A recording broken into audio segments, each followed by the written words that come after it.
ఆరారు కాలాల వర్ణాలతో నీరాజనం నీకు అందించనా, ఏడేడు జన్మాల బంధాలతో ఈనాడు నీడు పండించనా. మరి తయారయ్యే ఉన్న వయ్యారంగా సయ్యత్తు ఒళ్ళోకి వాలంగా చూసుకొచ్చానమ్మా చూడు ఉత్సాహంగా చిన్నారి వన్నెల్ని ఏలంగా.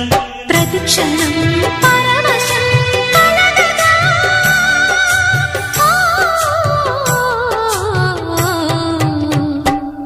మనసా పలకవే మధుమాసపు కోయిలవై, చెలివే తెలుపవే చిగురాశల గీతికవై.